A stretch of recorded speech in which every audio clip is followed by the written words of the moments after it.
RSSI, or Received Signal Strength Indicator, is a measurement of how well your receiver can hear a signal from the transmitter.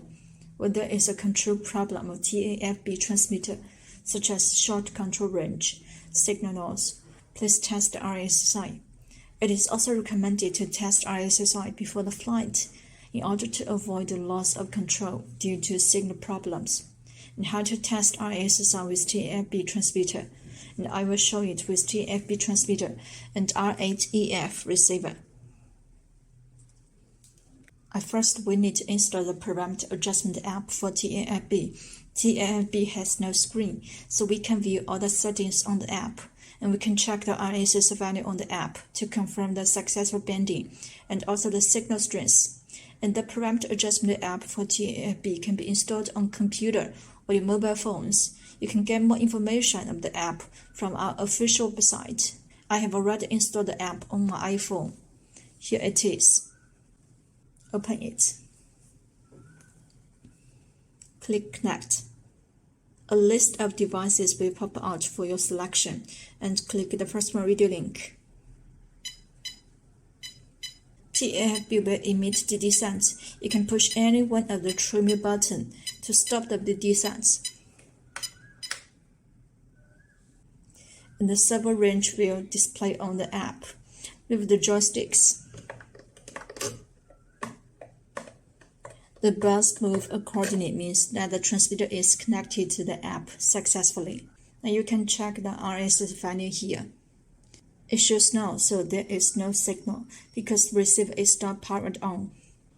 Now power on the receiver.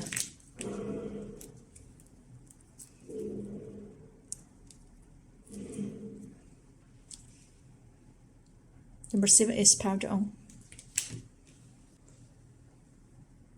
And we can see the RSS does not show now, but minus 15 dBm because I have already bound the receiver to the transmitter and moved the receiver. RSS value will change because RSS value will keep changing according to the distance between the transmitter and receiver. And how to test RSS with T8FB transmitter and receivers. T8FB has an antenna which is placed vertically like this. We need to make the antennas of R8EF and the T8FB transmitter parallel. So I place the receiver and the transmitter like this. And keep transmitter and antenna apart from receiver antenna about 30 centimeters. Then check RSS value on the app. And it is normal that the RSS value is within the range of 0 to minus 30 dBm. When the distance between the transmitter and receiver is 30 centimeters, the closer the value is to 0, the stronger the signal is. Then we can check the RSS value on the app. RSS value is about minus 22 dBm, which is within the range of 0 to minus 30 dBm. And RSS value is stable, so there is no problem with signal transmission. The range of RSS value of RadioLink transmitters is from 0 to minus 99 dBm. The larger the absolute the value of the RSS value is, the weaker the signal is. For example, the signal when the RSS value is minus 80 dBm is weaker than the signal when the RSS value is minus 60 dBm. If the RSS value is not within the range of 0 to minus 30 dBm, in about 30 centimeters distance, there is something wrong with the signal transmission. Please check whether the antennas of the receiver and transmitters are damaged, especially the transparent parts in the top of the antenna. Here, this part.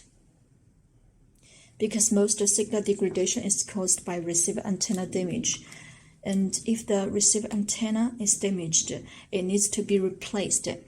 And if there is no damage, you can test whether it is a failure of the transmitter or the receiver by replacing the receiver.